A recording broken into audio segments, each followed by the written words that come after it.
Hello Australia and welcome to another edition of Hinch's Week. I want to talk about spin doctors.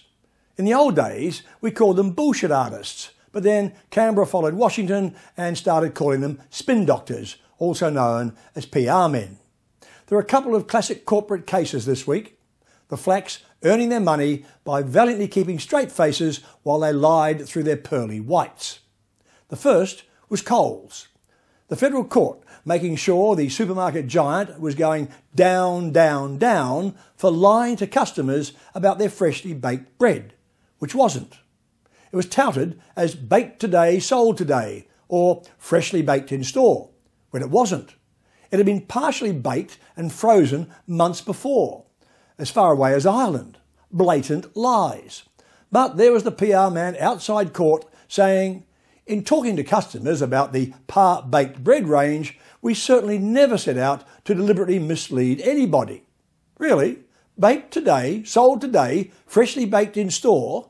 Those claims weren't just misleading, they were bald-faced lies.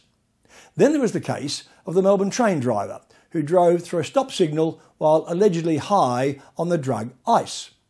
He was suspended and then he resigned during an investigation. A Metro train spokeswoman said, and I quote, "There was no risk of collision when he ran the red light." No risk at all. Don't know why we have silly things like stop signals. They just slow things down. On the national scene, we had millionaire businessman Mark Carnegie calling for a return to national service. Not in army uniforms and not just for young men. John Singleton's partner in crime, in pubs and radio stations, thinks we should have a lottery system for young and old, a form of national service with a ballot covering the whole community. Some sort of compulsory voluntary work. Now that's weird. Imagine Singo volunteering. Anyway, it's not up to the government to turn young people into responsible citizens. I thought that was called parenting. Internationally, some fascinating news about the late, great Nelson Mandela.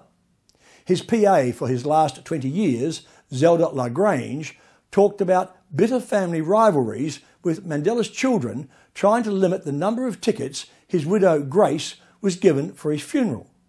She also revealed that whenever Mandela met the Queen, he ignored protocol and said, "Hello, Elizabeth," and her reply, "Hello, Nelson." And when he met Brad Pitt, Mandela asked him what he did. Pitt replied, "I try acting for a living."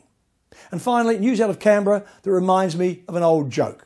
Workers at the taxation office are threatening industrial action because in new pay talks they're being asked to work until 5 p.m.